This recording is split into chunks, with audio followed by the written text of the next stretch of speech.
Assalamualaikum warahmatullahi wabarakatuh. Selamat berjumpa di Realita TV di acara Sarita Sarinya Berita. Ya, kali ini kita akan membahas masalah pandemi ini lagi ya. Baru saja kita tenang karena angkanya turun drastis dari yang Juli Agustus kemarin sampai 50.000, 100.000 kasus begitu, tiba-tiba sudah menjadi 1.000 ya, bahkan di bawah 1.000. Di Jakarta sendiri katanya sudah puluhan angkanya.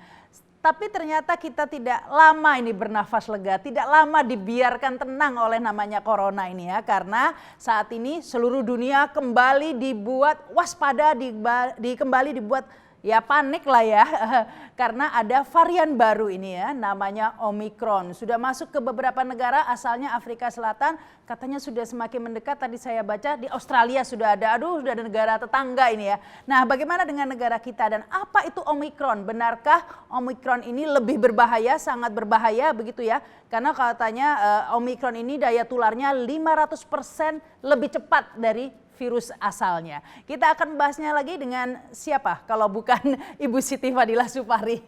Assalamualaikum Bu Siti. Waalaikumsalam warahmatullahi wabarakatuh. Ngomongin pandemi, ngomongin corona nggak enak kalau nggak nanya ke Bu Siti juga ya. Ini ya. Penting ini Bu Siti, Omicron ini apa sih sebenarnya Bu? Omicron itu adalah sebetulnya nama satu varian. Varian itu adalah produk dari suatu mutasi. Jadi kebetulan Omicron itu ditemukan di Afrika Selatan ya, atau Botswana atau mana itu. Nah, Omicron ini sebetulnya cuma karena mutasi spike protein, jadi bukan mutasi dari virusnya. Yang namanya virusnya masih tetap virus yang lama, strainnya tetap strain yang COVID. Nah, tapi yang berubah sifatnya adalah yang ada di RBD atau ujungnya dari spike protein itu. Nah, kemudian mereka sebut sebagai Omicron. Nah, kemudian ini jadi dramatisasi gitu kayaknya.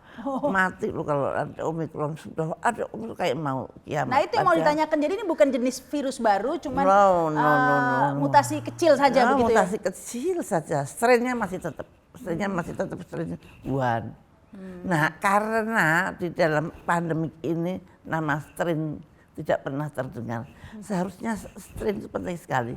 Seperti pada waktu flu burung ada strain Indonesia, ada Indonesian strain, ada Vietnam strain, ada Thailand strain.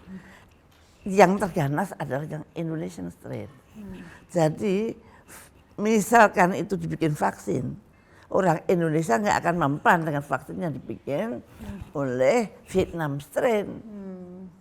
Nah, sekarang strain itu nggak dibahas, dikaburkan, nggak dibahas. Nah, ini kan lucu banget. Jadi semua negara dianggap sama aja semua strainnya begitu dan ya? Buktinya apa kok sama gitu. Nah, nggak ngerti. Tapi saya nggak ngerti, pandemik ini memang penuh dengan misteri. Nama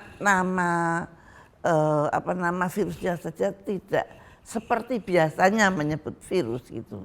Biasanya gimana Bu maksudnya? Ya ada aturannya, menyebut virus itu ada aturannya gitu. Ini strain ini gitu. Jadi dengan nama itu kita tahu bahwa virus ini berasal dari istana, misalkan kalau H1N1 dari Meksiko, yang Mexican strain. Mungkin H1N1 yang ada di Asia mungkin strainnya berbeda. Jadi ini memang. Ya, kalau ini nggak mungkin tahu Bu, karena asalnya dari manapun juga masih debatable kan. Ini COVID dari Wuhan, COVID dari Eropa, COVID dari itu gitu. Padahal ini sangat ada ada hubungannya dengan genetik, dengan genomnya. Nah, ini kan aneh, tapi ya sudah seluruh dunia menelan, ya apa mau dikata. Dan sekarang yang bermutasi itu adalah ini yang hanya ujungnya saja. Padahal virus sendiri mempunyai protein yang banyak, bukan hanya satu. Nah, ini yang bermutasi kecil. Mutasi kecil artinya bisa dikatakan sebenarnya perubahannya kecil, jadi hampir sama dong sama sebelumnya sebenarnya. Iya, sama bukan hampir sama. Keganasannya, keparahannya, menakutkannya seharusnya sama atau malah lebih menurun. Karena katanya 500% lebih cepat menular gitu kan. Ya. Kan jadi orang takut. Bu. Kalau 500% lebih menular, pasti virulensinya menurun, lebih menurun. Jadi tidak bisa suatu sifat virus itu lebih menular dan lebih ganas, itu jarang. Hampir nggak ada. Kalau lebih menular, maka biasanya kurang ganas.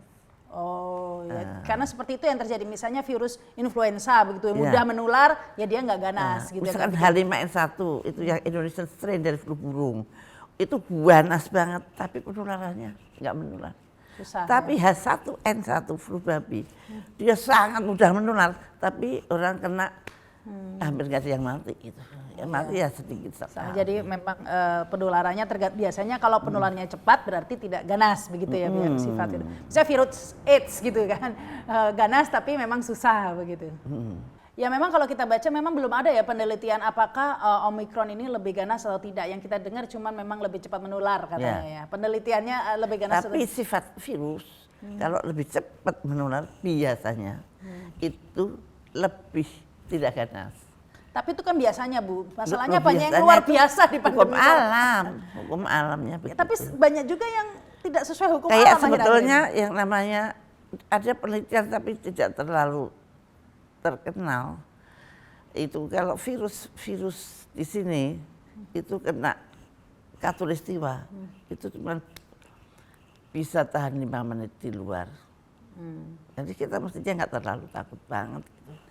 Tapi sudah terlanjur paket ketakutan itu dibawa dari sono, ya kita harus takut gitu. Iya, tapi memang kita pernah mengalami pengalaman buruk ya Bu ya, ke Juli Agustus kemarin, ke gelombang kedua itu korbannya banyak Bu ya yang seperti itu. Mungkin itulah yang membuat ketakutan ya, akankah itu akan terjadi kembali Bu peristiwa yang kemarin itu? Mungkin tidak, menurut saya tidak akan. Mudah-mudahan tidak akan sampai ke Indonesia. Kenapa kok di Eropa? Karena Eropa itu vaksinnya kan memang vaksin yang cuman untuk spike protein aja, bukan vaksin yang dibuat dari inaktivasi dari virus. Kalau kita kan pakai Sinovac, pakai itu udah. Oh, kalau Sinovac dari virus dilemahkan. Itu the whole virus yang dilemahkan. Kalau sana enggak, dia pakai AstraZeneca, Pfizer, Johnson & Johnson. Nah itu. Jadi mereka tidak. Tapi sekarang di Indonesia banyak juga yang pakai Moderna, Pfizer Bu. Menurut saya ya ada hubungan. You sudah divaksin atau belum divaksin. Apakah bisa kena Omikron? Bisa. Tapi jangan takut kena Omikron. You divaksin atau belum divaksin, insya Allah tidak akan berbahaya. Nah itu. Jadi kita jangan sampai panik. Menurut saya jangan sampai kita menaikkan level sehingga ekonomi tersendat-sendat lagi. Sekarang ekonomi sudah mulai dan jangan itu disendat-sendat lagi. Ekonomi tumbuh itu termasuk terapi, termasuk obat untuk rakyat banyak. Begitu ekonomi berjalan baik, kesejahteraan naik, rakyat banyak jadi tentram. Nah itu imunitas menjadi tinggi sehingga serangan virus akan bisa dikalahkan dengan imunitasnya masing-masing. Ini teorinya ya, walaupun harus diteliti itu. Tapi orang kembali kemudian lari kalau sudah ada kayak gini itu lari ke vaksin. Sudah banyak nih teman-teman saya tanya, ayo kita booster yuk, booster gitu kan Bu. Nggak ada hubungannya. Nggak perlu booster jadi Bu? Nggak. Ya maksudnya untuk mencegah Omikron. Kalau Omikron tidak di booster mau nggak di booster ya mungkin ada dapat Omikron sama aja. Oh kenapa begitu? Karena vaksin ini tidak ya tadi. Nah kan beda dulu dia katanya dulu untuk Delta, katanya dulu kalau untuk strainnya ya, tapi apakah untuk spike-nya ya apa tidak ya? Nggak ada gunanya, nggak ada relevansinya. Maka sebetulnya apakah kita perlu orang kemudian dikejar-kejar lagi PCR, dikejar-kejar lagi testing menurut saya itu kurang relevan. Apalagi sekarang sudah ditemukan obatnya di Amerika, 2 macam obat, aku lupa namanya. Obat untuk COVID sudah diumumkan sama WHO. Lah kalau dalam pandemi itu sudah ditemukan obatnya, seharusnya namanya bukan pandemi lagi, Jadi kita lebih fokus ke pengobatan, bukan ke vaksin. Tapi mungkin vaksinnya belum habis. Nah, kalau vaksinnya untuk vaksin strain Wuhan ya monggo saja mau. Tapi tujuannya apa? Wong sekarang udah enak begini loh. Ya Bu, ini obat COVID sudah dimuat ya ini dibuat di Antara News ya 9 Oktober. Molnupiravir ya Bu ya, obat COVID yang sudah ditemukan ini digadang-gadang sebagai obat yang ampuh untuk COVID, gitu ya. Kalau sudah ada obatnya, menurut saya nggak usah berpikir tentang vaksin. Iya, karena obat ini disebut memiliki efek hingga 100% saat uji klinis fase 3 gitu. Ya itu dia. Dan obat ini disebut-sebut akan tersedia di pasar dalam waktu 4 sampai 5 bulan. Masih baru, Bu. Bentar lagi kan, dari Oktober, Iya. November, Desember, Januari, Februari. Ya. Pasien bisa minum obat sendiri di rumah dan sembuh dalam 5 hari begitu. Tuh. Sehingga sangat nyaman digunakan sama seperti orang mengobati flu biasa seperti sekarang ya. Molnupiravir adalah obat antivirus yang awalnya dikembangkan Emory University ya dalam rangka penemuan obat untuk Venezuelan equine encephalitis virus begitu ya. Kemudian ada lagi obatnya satu lagi nih Bu. Ada lagi ini dimuat di Detik Health ya. Baru lagi obat COVID Ronaprev gitu ya. Itu apa gimana tuh? Ini diklaim cegah kematian hingga 70% begitu ya. Obat COVID terbaru buatan Roche ini. Oh, Roche. Ronaprev. Itu apa dari WHO anunya? Antara ya. Iya, ini disebut mampu mengurangi resiko perawatan di rumah sakit dan kematian hingga 70%. Artinya sudah diteliti. Jadi sebenarnya kalau udah ada obatnya, kita menurut saya testing nggak perlu, PCR nggak perlu. Begitu ada gejala masuk rumah sakit, dinilai perlu obat apa tidak, kalau perlu obat dikasih obat, kalau enggak ya ini pasti sembuhnya ditegaknya di kematian, bukan di penularan. Penularan enggak apa-apa kalau orangnya, misalkan penularan hanya seperti flu biasa seperti sekarang, ya harus dikejar-kejar pakai PCR kan enggak. Menurut saya satu PCR itu mahal, walaupun dibeli oleh negara juga mahal ya kan, walaupun rakyat mungkin tidak usah beli, itu rakyat nggak usah beli mestinya kalau mau periksa PCR, mau periksa apa. Nah itu. Nah ini WHO berencana membeli pil obat COVID yang baru dibuat oleh Merck ya. Badan PBB tersebut akan membeli seharga 140.000 per pil. Mahal juga ini obatnya Bu ya. Ya itu nanti detailnya mungkin. Jadi ini sudah WHO pun sudah mengakui ya Molnupiravir ini ya. Karena diketahui efektif memangkas tingkat rawat kematian ya hingga 50%. Nah, mungkin sekarang lebih fokus ke situ sehingga kita tidak perlu sampai harus mengulangi aktivitas sehari-hari dan lain sebagainya. Anak saya baru sekolah 2 hari dalam seminggu. Masa nanti disuruh di rumah lagi begitu ya Bu ya? Iya. Makanya saya juga heran, belum lagi nanti bangsa restoran-restoran tutup lagi, ini lagi nggak ada gunanya. Udah ada obatnya. Itu kita tidak takut dengan penularan. Karena setiap yang ketularan akan bisa diobati dan hidup gitu. Ini seperti akhirnya tidak butuh vaksin juga dong Bu kalau sudah ada obatnya. Ya kan ini kayak orang sakit flu begitu kan Bu jadinya. Jadi sakit flu. Kalau secara harfiah gitu ya mestinya tidak nggak butuh vaksin lagi, tetapi kalau itu sudah jadi program pemerintah, vaksin itu untuk ke mall, vaksin itu untuk ke sekolah, vaksin itu kan. Ya kalau program pemerintah agak sulit, tapi padahal sebetulnya kalau kita mikir sebetulnya nggak perlu, apalagi sudah ada obatnya. Tapi penyakit lain misalnya kayak sekarang itu kan anak saya divaksin atau misalnya polio seperti itu kan memang fatal ya kan. Itu kan memang sudah pakem itu yang 4 itu, 1 BCG. Ya, nah itu meskipun ada obatnya tapi memang karena dampaknya juga. Nah, kan itu kan bukan pandemik, itu namanya vaksinasi untuk pencegahan. Nah, jadi itu virusnya sudah stabil sehingga bisa dibikin vaksin tersebut. Tapi kalau yang ini kan virusnya masih berubah-ubah. Dulu Delta, sekarang Omikron. Nanti jangan-jangan Omega lah udah.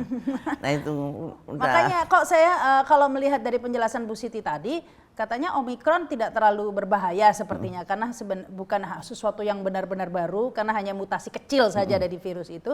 Tapi kenapa ini sepertinya gaungnya ini udah mulai, saya bacanya juga udah mulai ini Bu. Ngeri gitu ya. Ya itulah yang aneh dari perjalanan pandemik ini. Banyak yang aneh sih sebetulnya, yang sebetulnya loh kok begitu sih banyak. Tapi semua masyarakat itu ikut aja, semua masyarakat sedunia loh, bukan hanya Indonesia. Semua, jadi saya itu heran. Ternyata kebenaran itu, ternyata tidak perlu di voting. Kebenaran itu kalau ya benar, walaupun di antara 100 orang yang benar 1, itu bukan berarti yang benar itu menjadi salah, yang salah menjadi benar. Nah sekarang nampaknya seperti itu. Pendapat 1 orang bisa mempengaruhi semua orang, sehingga walaupun itu belum tentu benar, ya itu yang dianut. Dan memang seperti kata Bu Siti tadi itu ya, diturut oleh seluruh masyarakat dunia. Karena semua tampaknya diam, tidak ada yang mengkritisi, tidak ada yang mempertanyakan berbagai yang dirasa aneh begitu ya. Bagaimana dalam waktu singkat ya, nggak sampai sebulan itu corona saya kena kan Juli dulu Bu ya. Terus saya PCR selanjutnya tuh UGD-nya udah sepi Bu. Waktu tuh PCR pertama kena itu full sampai banyak yang meninggal gitu. PCR terakhir yang mau sembuh itu. Padahal yang meninggal itu biasanya komorbid. Iya. Bukan karena itu. Dan itu apa namanya langsung hilang begitu, langsung turun drastis. Nggak ada orang yang mempertanyakan. Ya sudah, diterima saja begitu ya. Ya saya mempertanyakan, tapi kan nggak ada yang jawab. Iya, dan bukan maksudnya. Setelah saya mempertanyakan, maksud saya supaya ilmuwan kita itu menjawab gitu loh.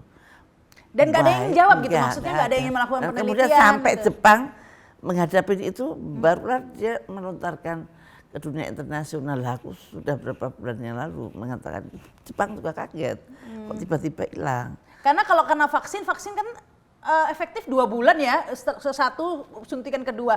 Nah ini nggak sampai sebulan sudah hilang.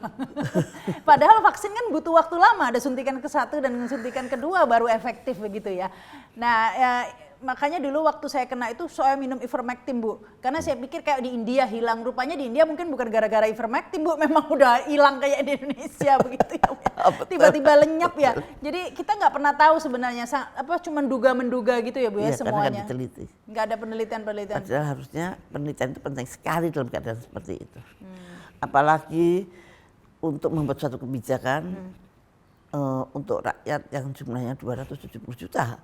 Seharusnya semuanya adalah by list. Ini di list begini. Jadi jangan diikutkan dengan kebijakan internasional yang belum tentu cocok dengan kita. Jadi pemerintah harus mengumpulkan jago-jago virolog klinis, taruh di situ dan diberikan ruangan, diberikan ini, ayo kamu meneliti ini. Misalkan kayak Omikron itu, menurut saya bukan testing, semua orang dites, semua orang dikejar-kejar lagi pakai PCR, menurut saya bukan itu.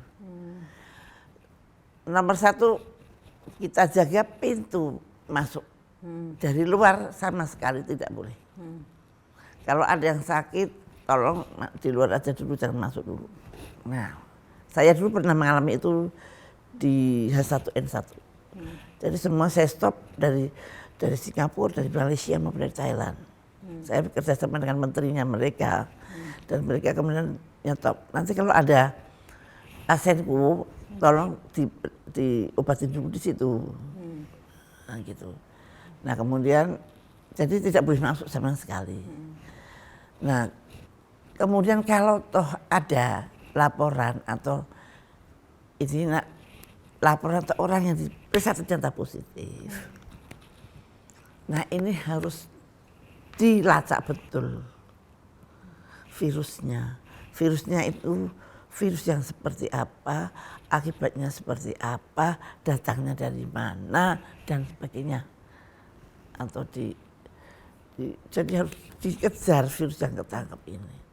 Kayak dulu waktu COVID kan cuma 2 orang yang kena pertama 2 orang, dan itu pun dia nggak apa-apa, dirawat di rumah sakit juga tidak ada gejala apa-apa, kemudian dikatakan itu positif COVID, kemudian jadi positif beneran. Jadi menurut saya kalau masih 1-2 jangan diumumkan dulu, dilacak dulu virusnya dan dilihat dulu orangnya. Dipelihara dulu, diopenin dulu. Nah setelah itu baru diumumkan ini positif, tapi dirawat selama 5 hari sudah sembuh, gitu kan enak. Tidak membuat rakyat panik. Iya. Memang seperti yang kata Bu Siti tadi itu emang misteri sendiri ya, semuanya serba misteri. Virusnya sendiri juga misteri ya Bu ya. Ini sebenarnya virus ini dari apa asalnya, dari mana asalnya juga katanya kan dulu itu dari pasar pasar kelelawar, dari kelelawar di Wuhan ya, pasar hewan-hewan liar yang dikonsumsi oleh manusia. Tapi seperti itu nggak ada kejadian dari hewan ke hewan dulu ya, nggak ada kejadian kelelawar mati ya. Kemudian mutasi ke manusia, seperti itu harusnya ya Bu ya. Jadi kalau dulu flu burung seperti itu, dari burung dulu begitu, ayam dulu ayam mati. Ayam mati dulu banyak, baru nanti mutasi ke manusia. Begitu. Nah ini nggak ada kejadian, berarti bukan dari kelelawar dong Bu? Iya, ya nggak tahu, orang memang nggak ada datanya. Jadi sekarang itu pandemi ini tanpa diketahui pertama kali virus itu datang dari mana. Maka terjadilah peperangan tuduh-tuduhan antara Amerika dan China. Amerika menuduh lah bocornya di Wuhan, Sputnik yang disalahkan. Nah, yang di sini bilang karena aku nggak punya. Lah ini agak justru menunjukkan bahwa memang mereka sedang mencari sebetulnya virus yang pertama itu dari Wuhan apa dari Sputnik. Artinya mereka belum tahu seperti apa virus pertama yang muncul itu. Dan yang di Wuhan itu kemudian ditelusuri lagi, ternyata laboratorium yang afiliasinya Amerika. Dananya juga dari sana. Nah itu yang kemudian terus hilang sekarang. Hilang, nggak pernah dirembuk lagi di dunia internasional. Iya, terus ya di Cina juga hilang seperti Indonesia gini kali ya Bu. Tiba-tiba waktu itu saya ingat lebih duluan hilang ya, tiba-tiba sudah konser musik, sudah acara konser-konseran, maraton, udah ya kayak gini tuh. Iya. Jadi tiba-tiba hilang, jadi ini fenomena baru, suatu virus yang bisa hilang dadakan begitu ya. Hilang dadakan kayak tahu bulat digoreng dadakan. Nggak gradual gitu ya Bu ya, karena kan kalau korbannya banyak pastinya gradual kan. Harusnya hilang loh. Iya, langsung tadinya 56.000 per day jadi 100 jadi berapa? Sekarang puluhan katanya di Jakarta kasusnya. Saya kalau PCR, karena saya trauma, saya masih sering PCR Bu. Saya selalu iseng nanya, nggak apa-apa pokoknya PCR aja, 2 minggu sekali PCR. Saya sering nanya, ada yang positif nggak ke labnya katanya? Nggak ada. Setiap kali saya PCR katanya nggak ada yang ya di satu laboratorium ya. Begini ya? Iya, PCR. Sekarang ada loh PCR yang pakai ludah. Iya, itu lebih enak. Jadi kalau menurut Bu Siti, berarti Indonesia jangan ketinggalan. Sekarang kan sudah disuruh borong vaksin nih.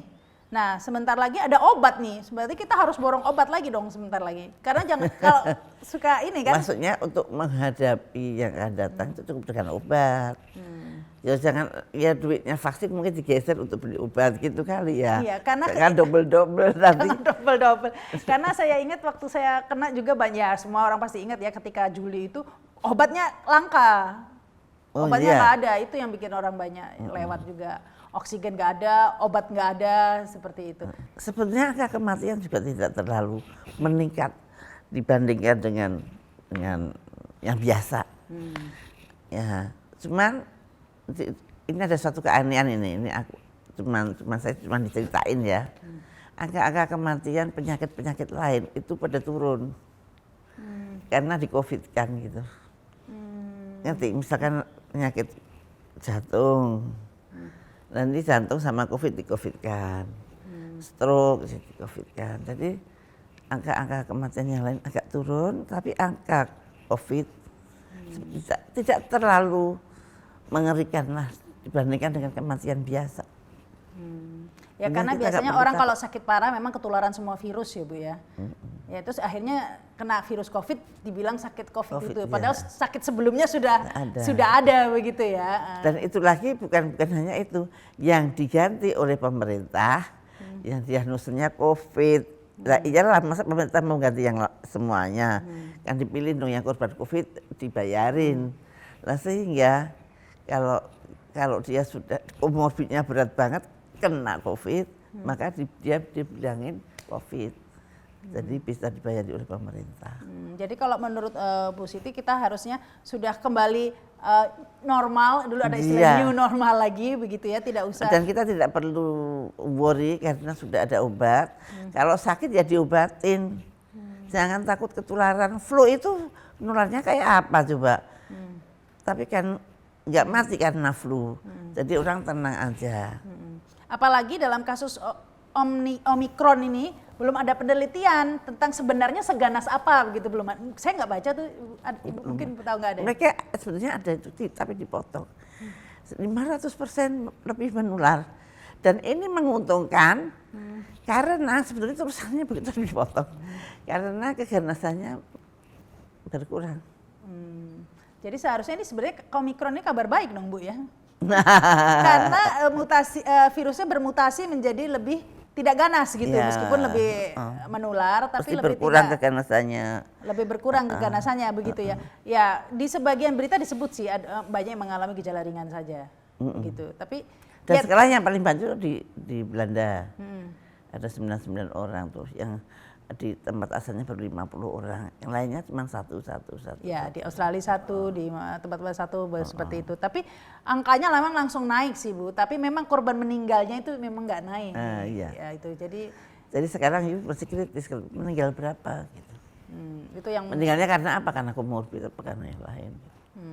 Jadi ya kita tidak perlu terlalu ini ya sebenarnya. Tidak perlu terlalu takut. Tidak perlu terlalu takut. Tidak usah level-level itu dinaikkan PPKM sehingga semakin mempersempit gerakan rakyat untuk memajukan ekonomi mereka. Rakyat sudah sangat menderita dalam 2 tahun ini. Yang punya modal banyak ya modalnya susut. Ya tidak punya modal apalagi. Banyak deh kesulitan PHK bergelombang. Banyak pengangguran. Dan nggak usah sibuk cari booster gitu ya Bu ya.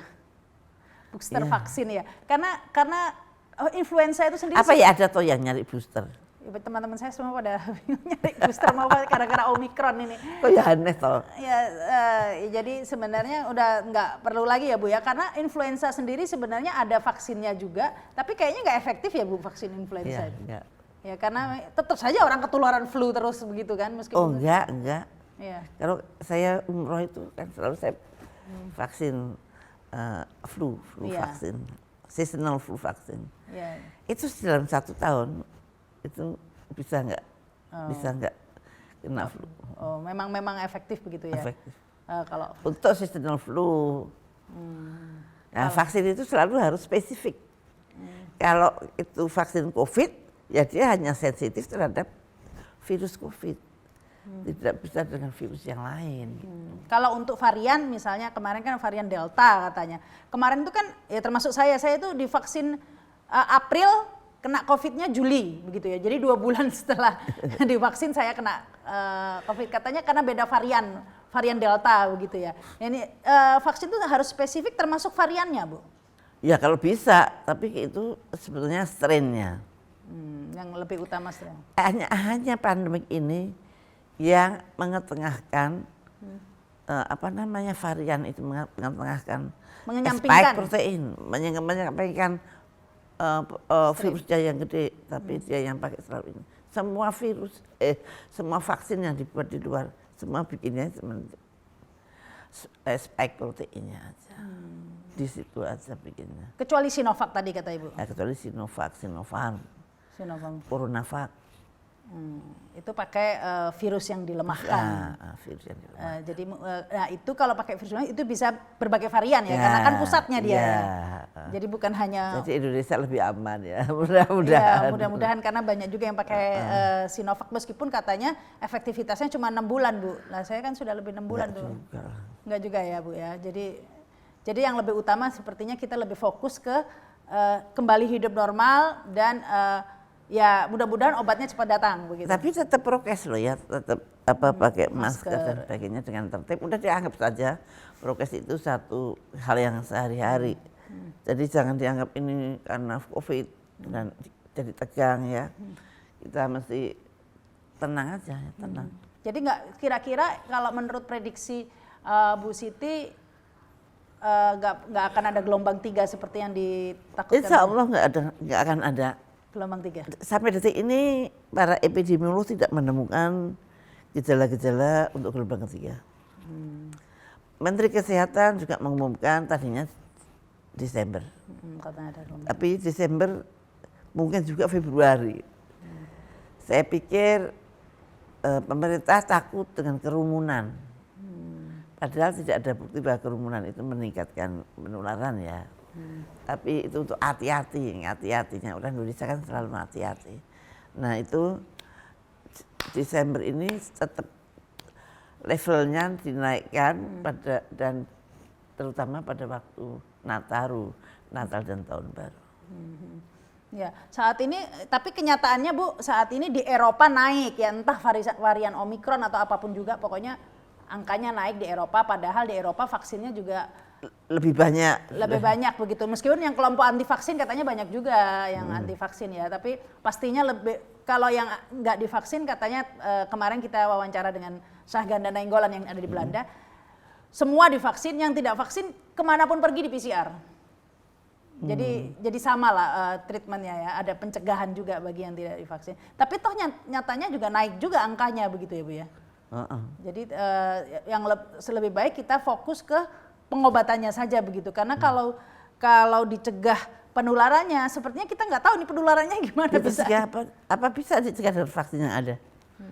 Itu pertanyaan lagi. Dan belum ada penelitian. Selalu ada komentar misalkan dari WHO bahwa vaksin yang ada bisa mengurangi bisa menghadapi Omikron, tapi bukan penelitian, itu pernyataan begitu, apa yang kita pegang gitu. Nah, mestinya kita meneliti sendiri. Orang Indonesia meneliti sendiri, Omikron datang ke Indonesia itu sifatnya seperti apa, berbahayanya seperti apa. Bisa sebetulnya. Nah, fokusnya ke situ. Jangan ke surveillance. Tapi surveillance ya memang perlu, tapi kan mahal. Atau PCR kayak zaman waktu itu nyari kasus sampai di swab, nah itu meneror rakyat, rakyat menjadi tidak tenang. Tapi ya padahal misalkan sebetulnya udah kena Omikron tapi cuma kayak flu biasa, 3 hari 5 hari sembuh sendiri. Tapi karena ketahuan, gue langsung ditangkap dimasukin rumah sakit misalnya gitu. Ya. Itu kan side effect-nya seperti itu ya, itu yang saya tidak inginkan gitu. Iya, padahal kita kan sebenarnya di Indonesia banyak juga ilmuwan ya Bu ya, peneliti juga banyak ya Bu ya. Itu kemana semua ya sekarang, kok nggak ada penelitian yang dikeluarkan begitu hasil dari Indonesia sendiri? Karena Ibu Siti dibilang kan strain-nya beda-beda kadang-kadang masing-masing negara. Ini Indonesia ini tentunya punya strain sendiri. Seperti apa gitu kok saya nggak dengar ya Bu ya? Ada. Kemana ini Bu semua peneliti itu Bu? Ya nggak tahu, orang saya ada di pinggiran kan, saya nggak ngerti kenapa juga.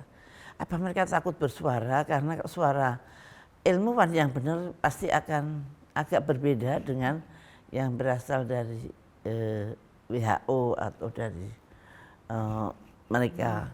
Nah sehingga akan terjadi pergesekan. Pemerintah tidak menginginkan pergesekan itu. Padahal kalau tidak menginginkan pergesekan, teliti aja dengan ahli-ahli peneliti dari Indonesia gitu. Dan hasil itu kemudian diumumkan secara transparan. Maka saya mengatakan kita ke depan harus menghadapi ini sudah pernah ada pandemik. Pasti kita tidak akan pernah lepas dari pandemik berikutnya. Karena ini sudah menjadi alat mereka untuk mempengaruhi sesuatu lah yang kita nggak tahu. Nah, maka kita harus siap untuk menghadapi semua pandemi. Kata Bill Gates bahwa sekarang malah bioterorisme sudah akan menjadi masa depan dunia ini adalah mereka harus menghadapi bioterorisme. Akan ada lagi pandemik cacar katanya. Ya. Nah, untuk itu negara harus dewasa. Maksudnya harus bersatu padu dengan rakyatnya untuk melawan segala sesuatu yang berasal dari luar. Maka rakyat juga akan patuh pada pemerintahnya. Pemerintah harus transparan dalam melindungi rakyatnya. Selama ini kan tidak transparan, jadi terjadi huru-hara dan sebagainya. Dan ternyata malah harga PCR saja menjadi masalah. Nah, itu Gak transparan, harga PCR saja nggak transparan, ternyata murah. Ya. Makanya itu sangat melukai rakyat dan jangan disalahkan kalau rakyat itu kurang mempercayai kebijakan-kebijakan. Nah, kepercayaan rakyat sangat penting. Jangan terus dibilang kadrun ya Bu ya. Apa? Tapi Bu, tadi kan Ibu bilang peneliti-peneliti banyak yang mungkin takut bersuara karena beda pendapatnya begitu ya. Nah kalau Bu Siti sendiri kok nggak takut sih Bu, sering bersuara beda ini Bu? Karena aku pandangan opini saya. Dan saya adalah orang yang pernah mengalami sendiri menghadapi pandemik dan kemudian bergumul sehingga pandemik itu berhenti, dan itu 2 kali pandemik dan flu burung dan flu babi. Nah itu banyak hal yang saya kepingin sumbangkan untuk masyarakat dan untuk pemerintah. Kadang-kadang pemerintah mendengarkan, kadang-kadang tidak. Dan alhamdulillah apa yang saya omongkan kan terjadi beneran, bahwa nggak ada vaksinasi itu menghentikan pandemik. Sekarang sudah terbukti di luar yang vaksinasinya sudah 80%, 85%, tetap ada outbreak. Nah itu bahwa maksudnya bukan menafikan begitu, tetapi tolong dong pemerintah cari akal yang lain gitu, selain vaksin. Dan mudah-mudahan juga penelitian selanjutnya itu tadi menemukan obatnya ya. Di luar negeri sudah ada ya, di Indonesia belum ada. Itu kan kita sempat wawancara sama Bu Siti kemarin, vaksin Nusantara. Wah banyak yang hubungin saya loh Bu. Pada nanya, menghubungi saya menanyakan soal vaksin Nusantara, begitu banyak yang kepingin. Oh ya ini terus. Masih ada. Pemerintah sudah memberikan lampu hijau pada vaksin Nusantara, dan bahkan Pak Jokowi katanya mau di booster dengan vaksin Nusantara. Oh ya, sudah dapat lampu hijau, artinya nanti bisa dijual publik. Mudah-mudahan Desember atau Januari fase ketiga akan berjalan. Oh, penelitian fase ketiga, setelah itu bisa diproduksi massal begitu Bu? Ya, lah kalau itu sudah diproduksi massal, kita nggak takut penyakit baru datang seperti apa. Karena itu juga dari strain ya. Ya, tidak takut misalkan ada virus baru. Virus baru itu bisa kita ambil virusnya, virusnya untuk kita challenge dengan identitas kita, masukin ke sini udah beres. Kita udah kebal terhadap virus baru itu. Oh jadi bukannya mandek ya vaksin Nusantara ini, masih ada harapan ya Bu? Terus berjalan dong. Dan itu suatu solusi yang sangat luar biasa. Karena itu imunoterapi ya sebetulnya, jadi antara vaksinasi dan terapi. Jadi mungkin ini juga menjadi salah satu alternatif. Ya, yang penting tetap positif gitu ya, tidak usah terlalu panik ya, karena kondisinya sebenarnya sama gitu ya. Mungkin kalau ada kejadian-kejadian aneh baru mungkin nanti panik Bu, karena kan kalau secara ilmiah, secara hukum alam seperti yang disampaikan Bu Siti, tapi kadang-kadang ada keanehan itu mungkin itu yang harus diwaspadai ya Bu ya. Ya, keanehan kalau itu tidak melanggar aksioma atau hukum alam, it's okay. Tapi kalau itu melanggar hukum alam, ya berarti dibikin-bikin gitu. Ya, tapi tetap saja ya masyarakat yang menanggung akibat. Karena COVID ini saya bilang virus kejutan, semuanya mengejut-kejutkan, jadi nggak diprediksi gitu, tidak bisa diprediksi. Kayak sekarang ini kita kan sudah tenang, begitu sudah turun, dikejutkan lagi nanti. Nah, jadi Terus Tapi kita baru mau gelombang 3 loh. Di Eropa ada gelombang 4, gelombang 5. Mereka pada lockdown.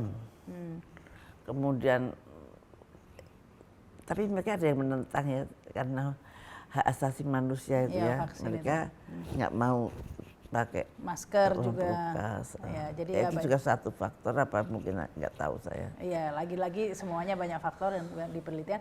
Yang pasti ini Omikron ini sebenarnya bukan hal yang menakutkan, bukan sesuatu yang baru karena mutasi kecil saja dari virus itu, Ya. begitu ya. Spike S protein. Spike proteinnya saja begitu yang bermutasi. Nah, dan mudah-mudahan mutasinya ini justru membuat cepat menular, tapi membuat lebih lemah atau tidak ganas, ya, betul. lebih cepat sembuh gitu ya, sehingga ya lama-lama COVID kayak flu biasa begitu ya.